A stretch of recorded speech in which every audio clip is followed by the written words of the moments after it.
aí eu pensei, bom, o que a gente pode levar, que eu acho que é um assunto que eu preciso estudar, porque será importante na minha vida, e também que eu poderia compartilhar com os irmãos algumas coisas que eu já tenho aprendido.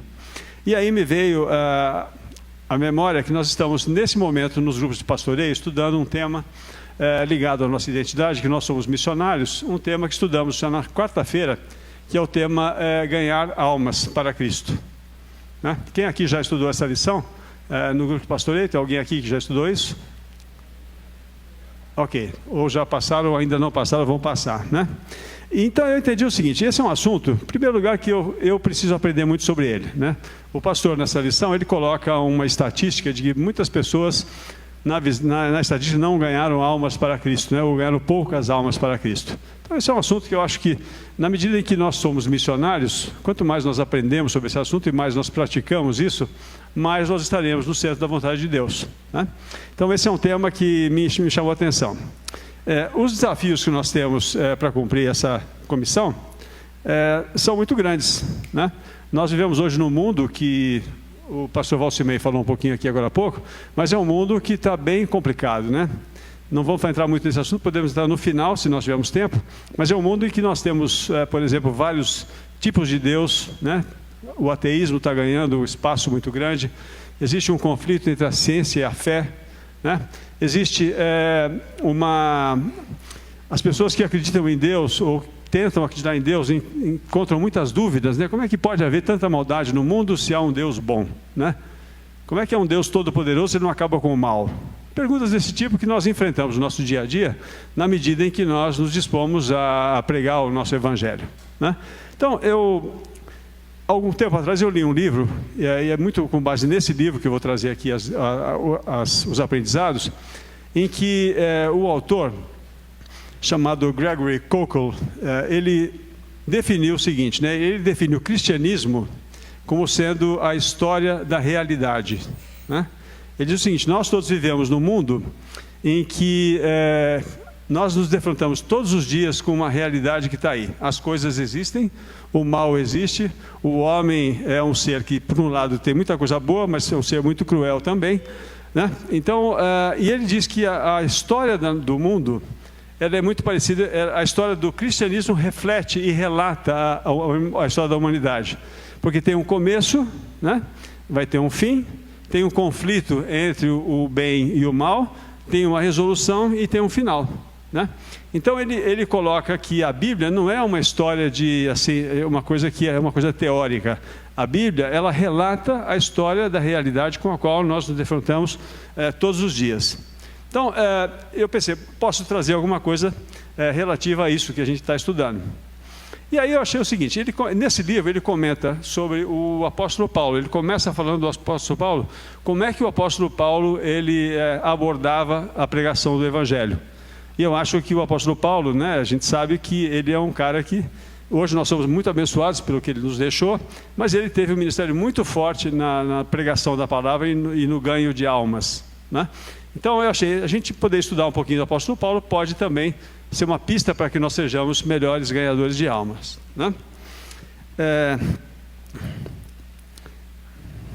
Então eu estava dizendo assim, que esse Gregory Koukl, né, ele demonstra que a Bíblia não é um conto de fadas criado por pessoas antigas para dar sentido à vida. A Bíblia é um relato da realidade. O cosmos não é apenas uma sucessão de fatos brutos, é um enredo de uma grande história que Deus está contando através dos eventos verificáveis na história, né? É isso que ele defende no livro dele, não vamos entrar no livro, tá? Então vamos tentar aprender com o apóstolo Paulo, como é que o apóstolo Paulo lidava, que tipo de princípios ele tinha no trabalho dele, né? Eu queria convidar os irmãos a abrirem as Bíblias em 1 Coríntios 9, nós vamos ler do versículo 19 até o 22.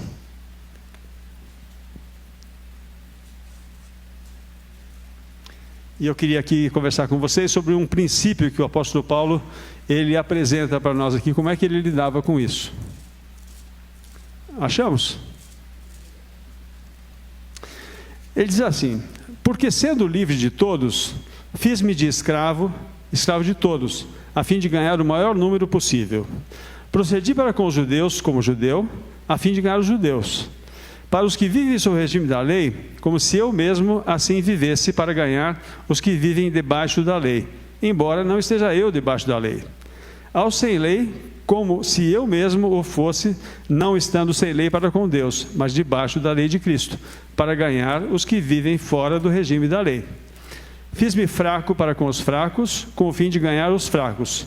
Fiz-me tudo para com todos, com o fim de, por todos os modos, salvar alguns. O que a gente aprende aqui nesse trecho de 1 Coríntios, desse relato de Paulo, né? O que eu posso entender aqui, o que ele está dizendo para nós aqui é o seguinte, né? É um princípio que ele tinha de vida, que era encontrar as pessoas onde elas estavam, né? Ele se colocava como judeus para falar para os judeus, se colocava como gentio para falar para os gentios, com os fracos como fracos, ou seja, ele ia até as pessoas e ali ele se colocava, né?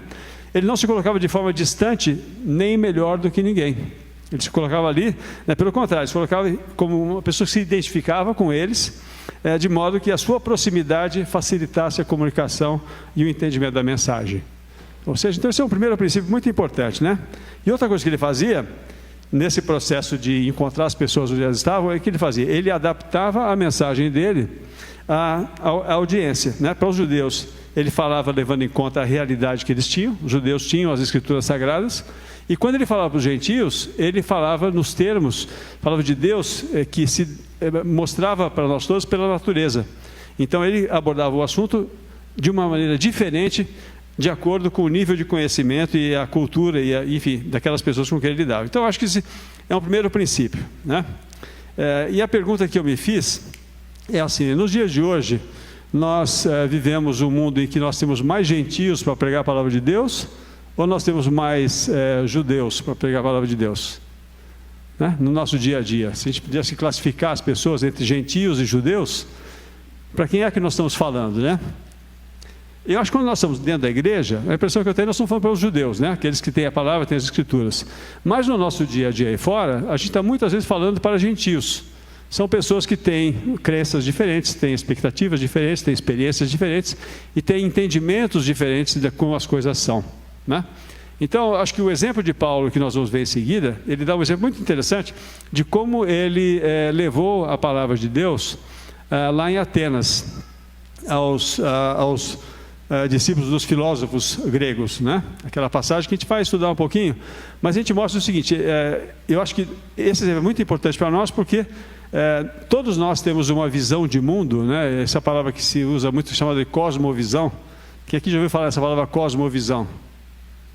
Essa é uma palavra meio feia, né? Eu confesso que quando eu ouvi essa palavra eu não entendia muito bem o que ela significava, até não consigo entender muito bem hoje o que é a tal da cosmovisão, né? No fundo, a cosmovisão é o seguinte: o nosso entendimento de como as coisas são, né? É uma visão de mundo. Os americanos chamam de world view. É uma forma muito mais simples da gente entender. Ela traduz bem o que a palavra quer dizer. Então, todos nós temos uma visão de mundo. Os nossos amigos que não são crentes, que não conhecem o Evangelho, todos eles têm uma historinha de como é que as coisas funcionam na cabeça deles, né? E nós, cristãos, temos uma visão de mundo que é refletida pelo cristianismo e relatada pelo cristianismo. Então, o que o Paulo fala? Vamos abrir lá o discurso dele em Atos 17, de 16 a 31. Por favor. Atos 17, começando no verso 16. Ele diz assim: enquanto Paulo os esperava em Atenas, eles estavam vindo de Tessalônica, né? O seu espírito se revoltava em face da idolatria dominante na cidade. Por isso, dissertava na sinagoga entre os judeus e os gentios piedosos, também na praça, todos os dias, entre os que se encontravam ali. E alguns dos filósofos epicureus e estoicos contendiam com ele, havendo quem perguntasse: que quer dizer esse tagarela? E outros: parece pregador de estranhos deuses, pois pregava Jesus e a ressurreição. Então, tomando-o consigo, o levaram ao Areópago, dizendo: poderemos saber que nova doutrina é essa que ensinas?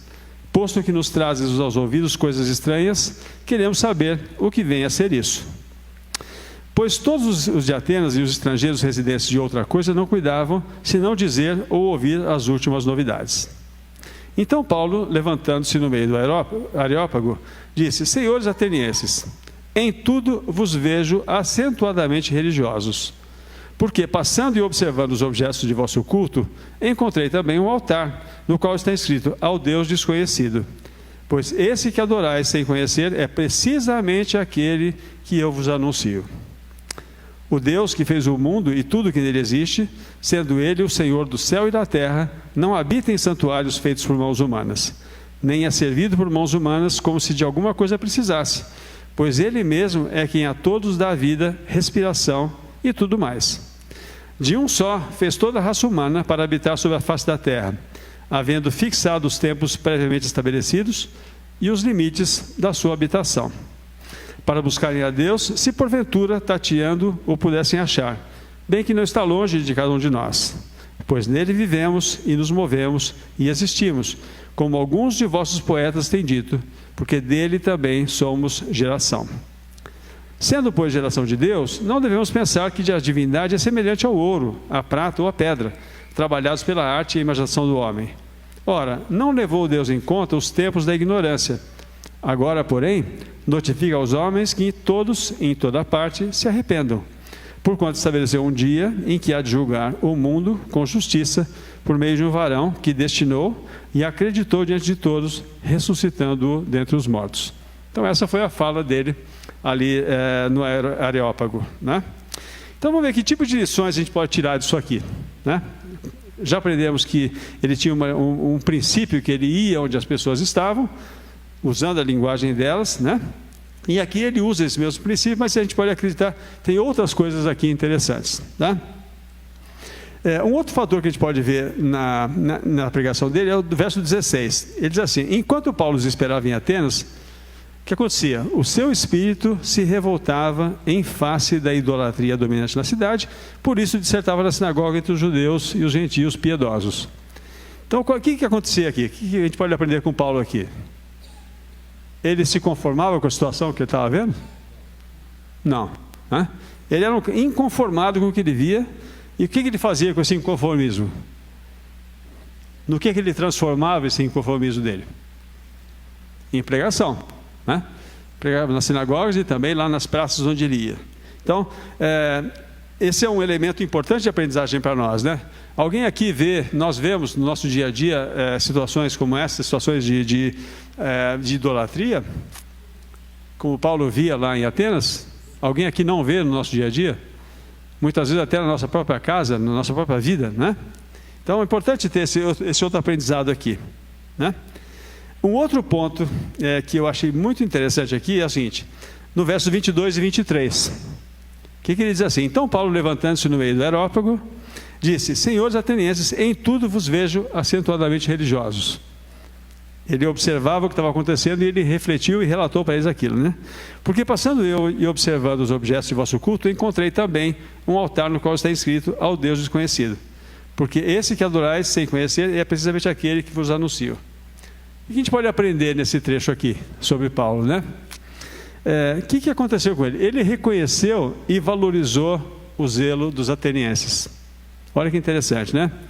Apesar dele saber que eles tinham práticas de idolatria, ele criticou a idolatria deles, né? Ele valorizou, reconheceu e valorizou aquilo que eles tinham de bom ali, né?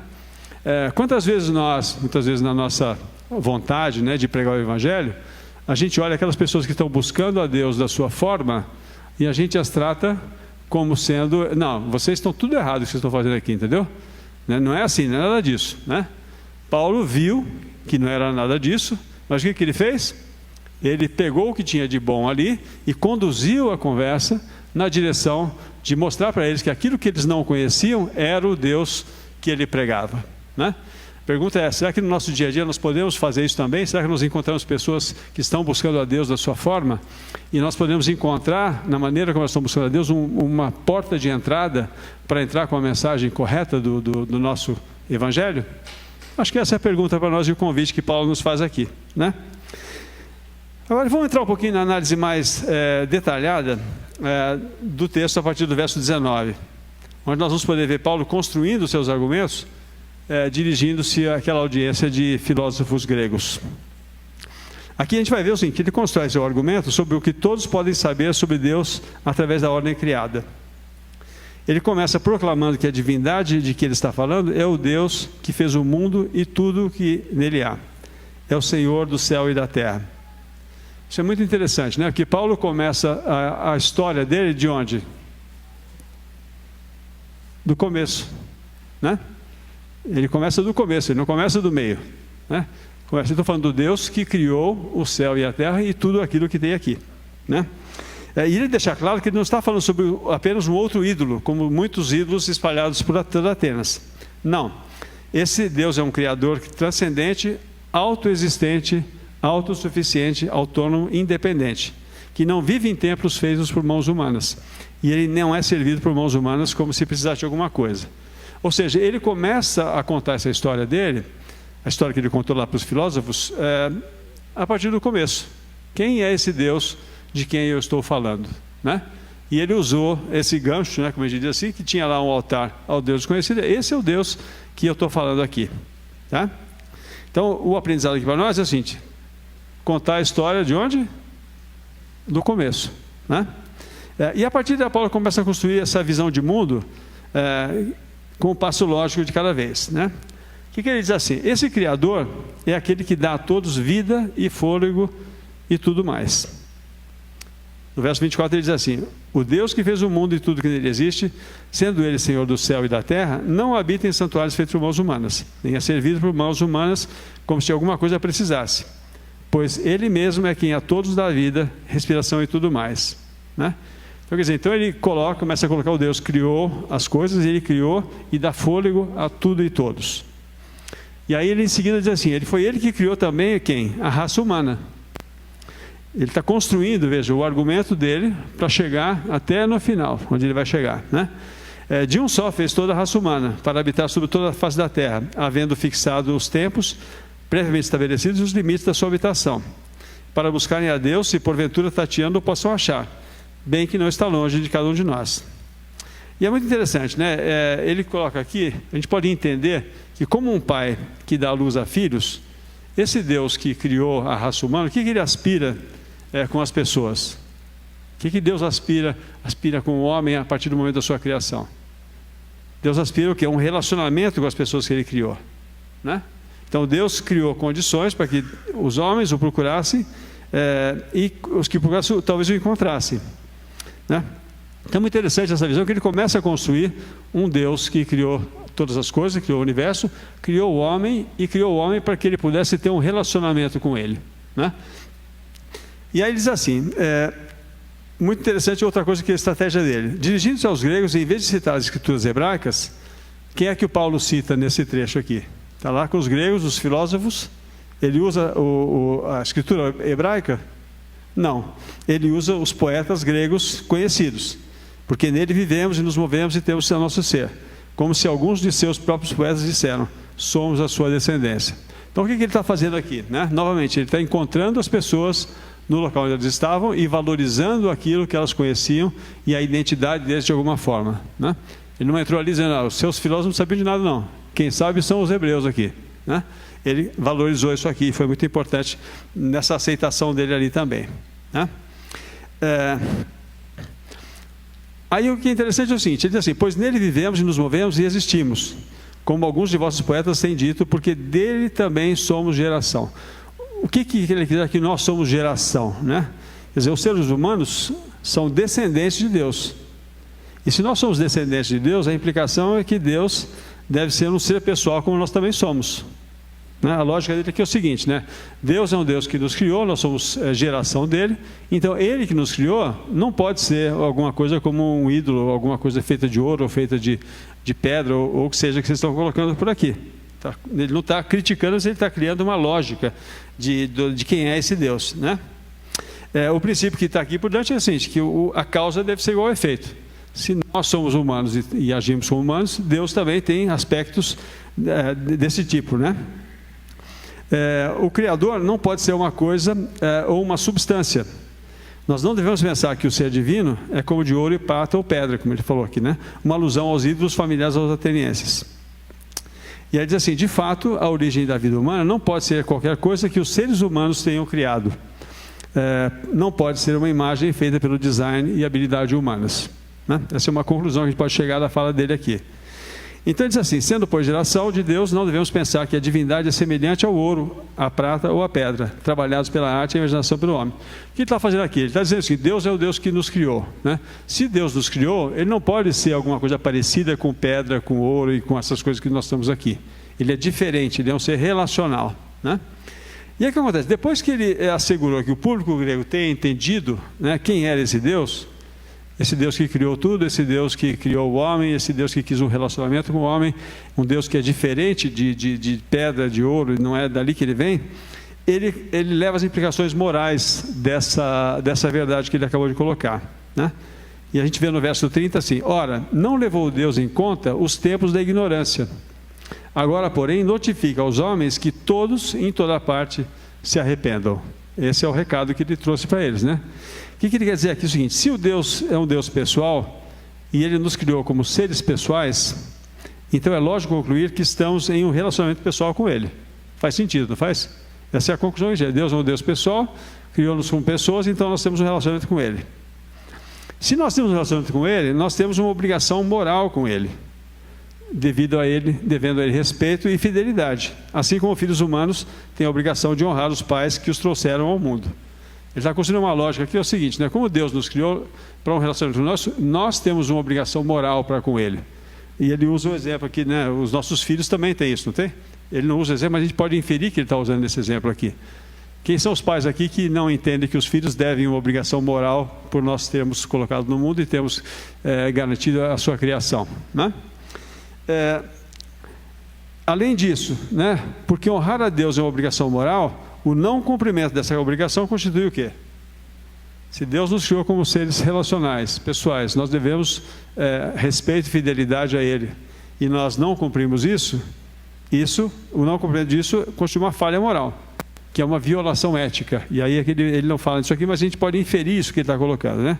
Então, assim, nós somos culpados de criar uma lei cósmica, e a resposta apropriada é curar isso aqui, e que é o que a Bíblia chama de arrependimento. Então, ele constrói esse argumento, né, do arrependimento baseado nessa lógica de que Deus nos criou, nós somos criatura dele, nós somos geração dele, nós devemos uma fidelidade e um respeito a ele e obediência, e quando nós não fizermos isso, nós quebramos essa lógica, e quebrar a lógica com esse Deus é uma violação ética, né? E por isso que é necessário que haja o arrependimento. E aí ele termina no verso 31 dizendo o seguinte, né? Porquanto estabeleceu um dia em que há de julgar o mundo com justiça, por meio de um varão que destinou e acreditou diante de todos, ressuscitando-o dentre os mortos. Pois esse que adorais sem conhecer é precisamente aquele que eu vos anuncio. Ou seja, Deus enviou Jesus como Salvador e Juiz, dando evidência da sua identidade, ressuscitando dentre os mortos, né? Quer dizer, aqui ele introduz, né, a necessidade do arrependimento, e introduz a obra de Deus através de Jesus, que mandou, e dizendo que a prova de que Jesus é quem é que Deus o ressuscitou dentre os homens, né? Então, e ele estabeleceu um dia em que julgará o mundo com justiça, pelo homem que designou. E ele deu prova disso a todos, levantando-o dentre os mortos. O que a gente pode observar aqui é uma coisa muito interessante, né? Que apenas depois de estabelecer as bases de quem Deus é, estabelecer a base de quem nós somos, estabelecer a base do nosso relacionamento com Deus, é que Paulo explica o pecado e a culpa. E aí então, Jesus e a ressurreição, né? Não adianta a gente querer explicar o pecado e a culpa sem contar a história como um todo, né? Muitas vezes nós evangélicos, nós frequentemente colocamos as ideias de trás para frente, buscando persuadir as pessoas de seus pecados, quando elas não têm ideia nenhuma do que o termo significa, né? Alguém já teve experiência de dizer, você é pecador? Eu falei, pecador? O que é isso? Quem é você para me dizer isso, né? Já tiveram essa experiência? Quer dizer, ao invés de a gente criar um espaço de relacionamento, às vezes a gente acaba criando um afastamento, né? Aí, nesse próprio livro, ele cita uma pessoa, diz assim, que esse Francis Schaeffer, que é um pastor, um teólogo americano que viveu no século passado, em uma das suas mais conhecidas afirmações, ele diz o seguinte, né? O cristianismo não começa com Jesus salva você dos seus pecados. Não começa aí, né? Começa quando? No princípio, criou Deus os céus e a terra, né? O argumento de Schaeffer era que o cristianismo não poderia ser reduzido a uma ou outra técnica de se salvar. Não é isso, né? É muito mais do que isso. É um relato abrangente da estrutura da realidade, uma explicação racional e real da história do universo. Uma história que é verificável do desdobramento do cosmos. Então, é muito interessante acho que a lição importante aqui é o seguinte: colocar as coisas na ordem correta, né? O que eu vi aqui é o seguinte: Paulo, eu estava pensando em casa, né? Para nós, quando você fala assim, precisamos pregar o evangelho, que tem a grande comissão, e é papel de cada um de nós fazer isso, né? Isso, para mim, confesso que às vezes vem como um certo privilégio e um peso, né? As duas coisas, é uma obrigação e tal. Paulo faz aqui o seguinte: ele conta uma história, né? Como é que seria a gente pregar o evangelho? O que é pregar? É contar uma história da realidade, né? A história que tem um Deus, que tem o homem que foi criado por ele, tem Jesus, tem a cruz e terá a ressurreição no final. Como é que fica contar essa história? Baseado em que essa história é a nossa visão de mundo, né? A visão de mundo do cristianismo do qual nós acreditamos é essa. Então eu vou te contar essa história e vou justificar por que essa história ela faz sentido tanto na minha vida quanto na realidade que nós todos vivemos aí fora, né? Então, assim, os desafios vamos pensar em algumas aplicações práticas aqui disso aqui, né? Onde é que a nossa audiência está hoje? Paulo se colocava no local que a audiência estava, encontrando eles lá. Quais são os desafios na pregação do Evangelho? Eu coloquei alguns aqui, né? Primeiro, a noção de um Deus criador de todas as coisas, ela vem sendo combatida desde há muito pelos cientistas ateus que apregam a teoria da evolução de Darwin, né? Essa teoria da evolução, em tese, como a ciência acredita que Deus não existe, eles tiram Deus da equação. Então, nós estamos vivendo um mundo em que as pessoas estão cada vez mais vivendo essa realidade, né? Um aparente e crescente conflito entre fé e ciência, como eu falei no começo. Se for olhar, tem tantos debates, né, na televisão, aqui no Brasil menos, mas nos Estados Unidos tem muita coisa que acontece, debates entre cientistas, pessoas que defendem a ciência, e os apologistas que defendem a fé, né? Diversas versões de Deus, isso aqui é interessante, né? A crença de que todas as religiões levam a Deus, e de que não faz sentido apenas o cristianismo ser a religião certa. Existe isso, né? Nós temos muitas versões de Deus hoje, né? Deus pode ser a natureza, os animais, os astros, Deus é o homem, tudo é Deus e Deus é tudo. Deus é o que eles chamam de Deus dos gaps, quer dizer, tudo aquilo que eu não consigo explicar, eu atribuo a Deus, é uma versão de Deus também. Ou seja, será que o único Deus é o Deus do cristianismo? Não é uma arrogância muito grande? Essa é onde as pessoas estão, né? Elas estão sendo contaminadas com esse tipo de verdade, entre aspas, mas é ali que elas estão, né? Dúvidas sobre Deus. Como é que pode haver um Deus bom se há tanta maldade no mundo? É aí que as pessoas estão. São perguntas que se fazem, né? Questões sobre Deus do cristianismo. Não é justo que apenas um tenha pecado e toda a humanidade pague por isso. Vocês já pensaram nisso alguma vez? Será que é justo que a humanidade inteira pague por uma coisa que o Adão e a Eva fizeram lá? Né? São as perguntas que são difíceis de responder. Não é justo que apenas um ato de desobediência, ou seja, o cara lá comeu o fruto que não devia, né?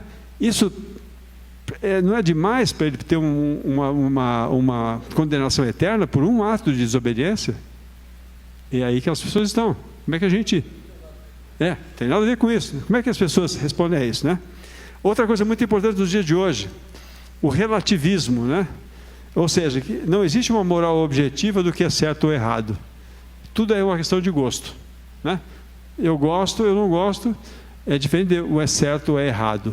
Mas esse é o mundo que nós estamos falando, mas vivendo. Como é que a gente se prepara para lidar com isso, né? Isso mesmo.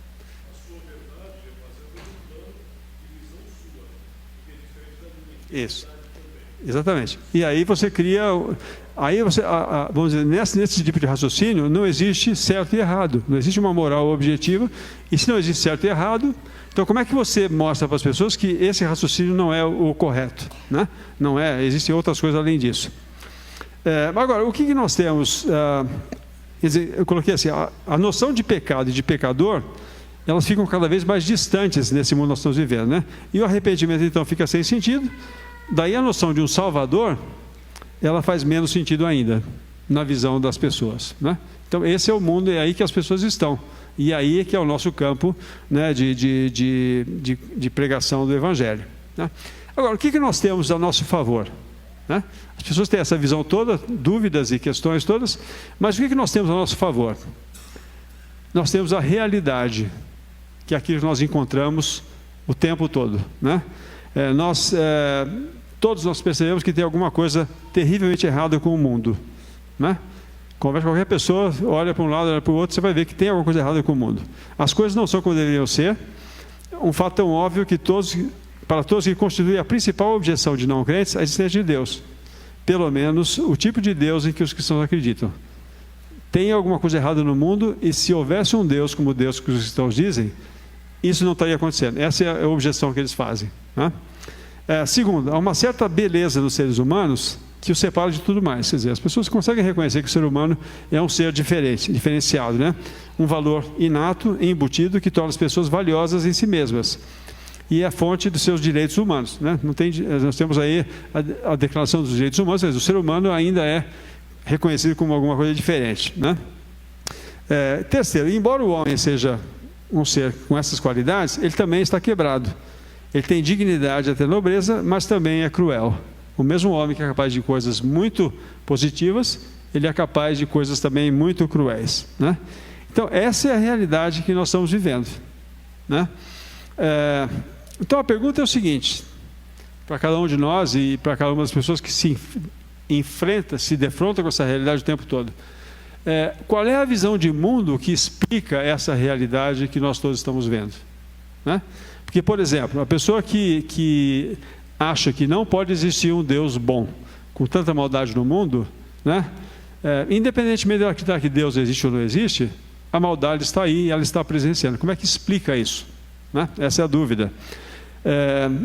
E a resposta para essa pergunta é o cristianismo, porque essas coisas todas que nós estamos vendo acontecendo hoje, elas são presentes no cristianismo, nesse relato histórico que tem um começo, que tem um meio e vai ter um fim, e que o cristianismo explica perfeitamente as coisas. Não é um dilema para nós a existência do mal no mundo, né? Não é um dilema para nós a existência de um Deus Todo-Poderoso que nos criou e ainda assim Ele nos permitiu ao homem pecar, porque Ele não queria ter um ser com quem Ele se relacionasse que fosse um autômato. Ele deu ao homem a capacidade de querer ou não se relacionar com Ele, né? Essa é a história que nós conhecemos no nosso cristianismo, então isso é explicado ali. Agora, o nosso desafio como Paulo é o de contar a história da nossa realidade a partir de onde as pessoas estão. Não vamos brigar com essa realidade, né? Essa é a realidade delas. Como é que a gente ajuda a entrar nessa realidade e trabalhar? E aí eu lembro do Pedro, no 1 Pedro 3,15, eu vou ler aqui para nós, é o seguinte: antes, santificai a Cristo como Senhor em vossos corações, estando sempre preparados para responder a todo aquele que vos pedir a razão da esperança que há em vós. Vou repetir aqui: estando sempre preparados para responder a todos aquele que vos pedir a razão da esperança que há em vós. O que me chama a atenção aqui é o seguinte: esse mundo que nós vivemos hoje, ele demanda de cada um de nós uma preparação maior no entendimento de qual é a nossa visão cristã das coisas, de modo que nós estejamos preparados para responder àqueles que nos perguntarem a razão da esperança que há em nós, né?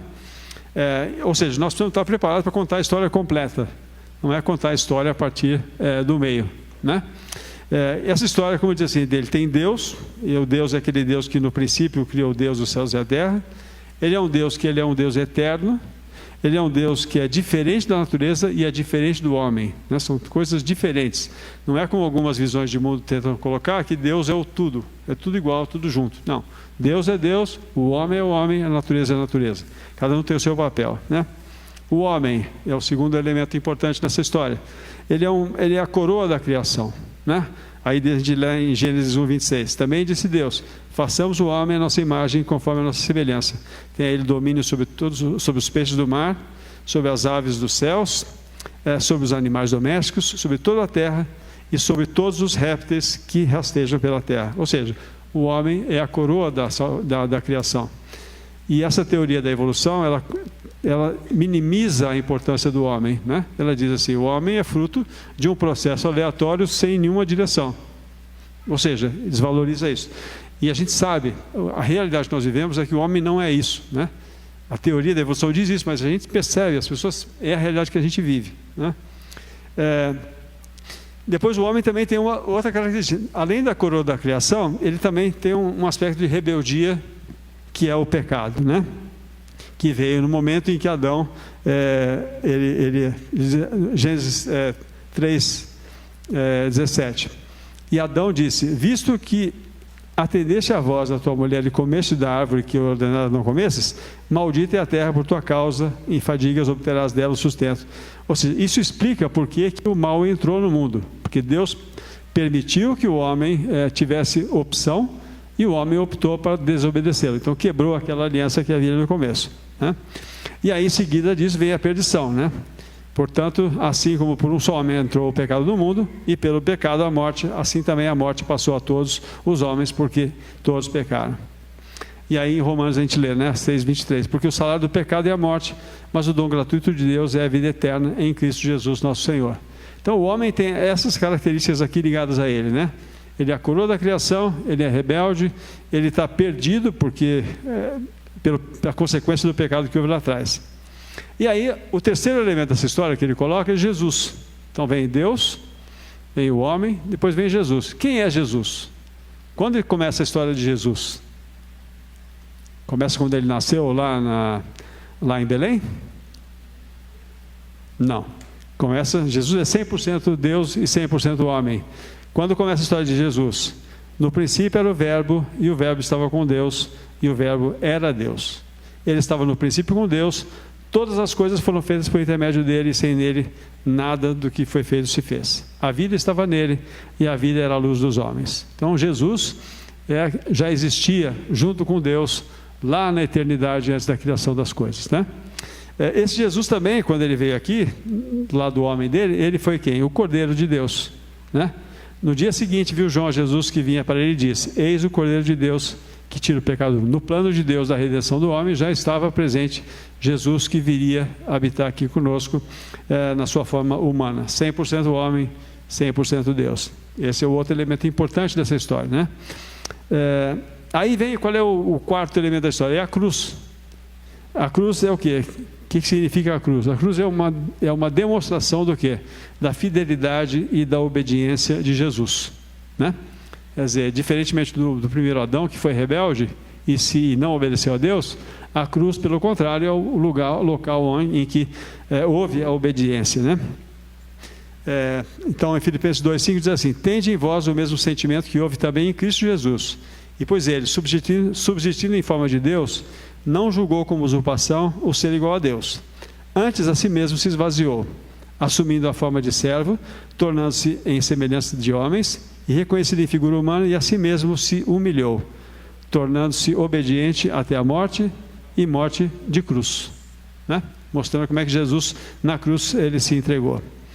E aqui é muito importante, qual é o outro aspecto importante da cruz que não é muito entendido e que às vezes nós não sabemos contar? O que aconteceu na cruz foi uma troca, né? Qual é a troca que aconteceu lá? Eu vou ler aqui em Isaías 53:4. Certamente ele tomou sobre si nossas enfermidades e as nossas dores levou sobre si, e nós o reputávamos por aflito, ferido de Deus e oprimido. Mas ele foi traspassado pelas nossas transgressões e moído pelas nossas iniquidades. E aqui diz assim, qual é a troca? O castigo que nos traz a paz estava sobre ele. Então, quer dizer, a troca foi isso, o castigo foi para ele e a paz veio para nós. Essa foi a grande troca que aconteceu na cruz. E nós precisamos estar preparados para contar essa história, né? E aí tem o outro aspecto da cruz, que é a questão da fé, né? E da confiança e da dependência, né? Quer dizer, na medida em que a gente lê lá em João 3,16, né? Porque Deus amou o mundo de tal maneira para que deu seu Filho unigênito, para que todo aquele que nele crê não pereça, mas tenha a vida eterna. E aqui é interessante esse crer. O que é crer aqui, né? No livro ele fala de uma coisa interessante, ele define o crer de uma maneira muito, muito prática, né? Por exemplo, se eu estou aqui hoje em São Paulo, e eu sei que tem aviões que voam de São Paulo para o Rio de Janeiro, né? Eu creio que o avião é capaz de voar de São Paulo para o Rio de Janeiro. Eu estou aqui. Eu creio que ele está voando lá, né? É desse tipo de crença que nós estamos falando aqui em Jesus? Não. A crença aqui, esse crer, eu creio tanto que eu estou no avião indo de São Paulo para o Rio, entendeu? É diferente eu crer que o avião é capaz de me levar de São Paulo para o Rio e eu crer a ponto de estar no avião indo de São Paulo para o Rio. É essa crença que nós estamos falando aqui, entendeu? Então, quando a gente fala em fé, é isso, é você estar junto, né? Não é que você está lá, eu acredito que aquilo é verdade. Agora, eu não estou colocado ali junto com isso, né?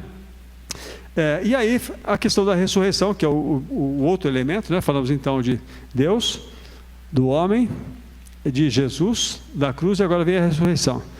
A gente viu aqui na época da Páscoa, né, que a ressurreição é um fato histórico. A gente não precisa acreditar que a ressurreição é alguma coisa que tem que acreditar pela fé, simplesmente. Não, existem relatos históricos dos estudiosos que apontam para a ressurreição de Jesus como um fato histórico, né? Só que a ressurreição de Cristo trouxe a ele o quê? Foi o poder, né? Foi designado filho de... Não é que trouxe poder, né? Ele exaltou o poder de Jesus, que ele sempre teve, né? E até ele dizer, todo o poder lhe foi dado nos céus e na terra, né? Antes, quando ele dá a grande comissão. Jesus também, falando em ressurreição, essa é um fato que não aconteceu para nós, mas vai acontecer para toda a raça humana. Um dia, né, nós seremos ressuscitados, tanto aqueles que creem em Jesus, quanto aqueles que não creem, né? Naquele momento, porque Jesus foi a primícia dos que dormem, né? Ele foi o primeiro que ressuscitou. E aí o que vai acontecer? Nesse dia da ressurreição final, que é onde a nossa história termina, né? Ela vai acontecer o seguinte: nós vamos poder experimentar duas coisas: ou a perfeita misericórdia de Deus, que é aquela que ele vai atribuir àqueles que aceitaram o sacrifício do seu filho como suficiente para perdoar os seus pecados e são justificados por isso. Então essa é a perfeita misericórdia de Deus que vai se manifestar no dia da ressurreição. E também nós vamos experimentar o que? A perfeita justiça de Deus, que é a condenação eterna daqueles que por sua conta própria se recusaram a aceitar o sacrifício de Jesus. Então é essa história que nós precisamos aprender a contar de maneira que seja uma maneira que encontre as pessoas onde elas estão, né? Esse autor que eu li aqui, ele diz o seguinte, que ele define essa história, no livro é muito interessante, ele não existe em português esse livro, infelizmente, mas é um livro que quem puder ler em inglês, eu recomendaria muito que lesse, porque ele é muito, muito educativo.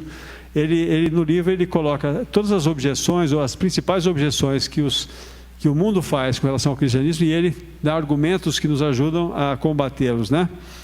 Então ele define assim, a história que ele podia dizer assim, como é que ele podia resumir essa história? Deus, o Criador do universo, a fim de resgatar o homem da punição por sua rebelião, o que ele fez? Ele veio à terra e assumiu a humanidade em Jesus o Salvador, para morrer na cruz e ressuscitar dos mortos, para que na sua ressurreição, para que na ressurreição final, aqueles que recebem a sua misericórdia, desfrutarão de uma maravilhosa amizade com o seu soberano Senhor, no tipo de mundo perfeito que os seus corações sempre ansiaram. Essa é a definição que ele faz, é o resumo que ele faz da história toda, né? E ele diz assim, ele afirma, se alguém é cristão, essa é a história do cristão. Se alguém não é cristão, essa também é a sua história, né? Ou seja, essa não é apenas um conto de fadas religioso, né? Essa é a história do mundo como as coisas realmente são. Então, assim, o que eu poderia fechar nesse nosso estudo breve aqui, né? O que a gente pode aprender com o exemplo de Paulo, né? Paulo, ele tinha o princípio o quê? De encontrar as pessoas onde elas estavam, né? Segundo, nós sermos inconformados com a idolatria, inclusive com a nossa, né? Valorizarmos o que as pessoas já fazem na busca do significado da sua vida e construir em cima disso, né? E aprender a contar essa história completa, né? Sabendo sempre que quem escolhe a pessoa e quem faz a obra da salvação, quem é? É o Senhor Jesus. O nosso papel é apenas sermos instrumentos dele nessa tarefa. Então é isso que eu queria trazer para vocês. Se alguém temos algum tempo, alguma pergunta, alguma dúvida, a gente poderia até abrir aqui. Se for difícil, eu posso responder. e aí ele responde para nós.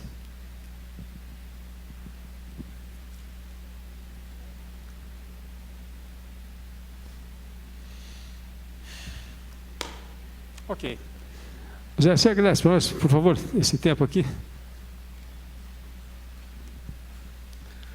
Santo e eterno Deus, muito obrigado, porque o Senhor nos trouxe aqui essa tarde, para nós ouvirmos a Tua Palavra, estudarmos e refletirmos na Tua Palavra. E, Senhor, nós acreditamos que o Senhor usa as pessoas da maneira que o Senhor deseja, e que o Senhor também, nós te pedimos que o Senhor nos use, para que possamos pregar o Evangelho, que nós possamos aprender com o apóstolo Paulo, aprender com outros evangelistas da Bíblia Sagrada, qual é o melhor caminho, que o Senhor nos capacite. E muitas vezes nós temos dificuldades para falar, nós temos preconceitos, nós temos medo, nós temos muitas situações que nós não falamos de Jesus, não falamos do Senhor. E que nós sejamos preparados, principalmente porque nós sabemos que é o Espírito Santo que converte. Nós apenas somos instrumentos. E o que nós desejamos é que sejamos preparados pelo Senhor, pelo Espírito Santo, para que possamos estar fazendo a Tua obra. Muito obrigado por essa oportunidade. Abençoa a vida do Paulo Alha, sua família, e a cada um de nós que esteve aqui hoje, que ouviu a Tua Palavra, que nós possamos aprender, principalmente com o apóstolo Paulo, que foi um grande pregador, um grande evangelizador, que com certeza ganhou muitas almas para o Senhor. Que possamos aprender com ele, e também que isso nos incomode, que nós saiamos da nossa zona de conforto, porque tem muitas almas que estão aí esperando para que possam ser apresentadas a Jesus. É no nome de Jesus que nós oramos e agradecemos. Amém.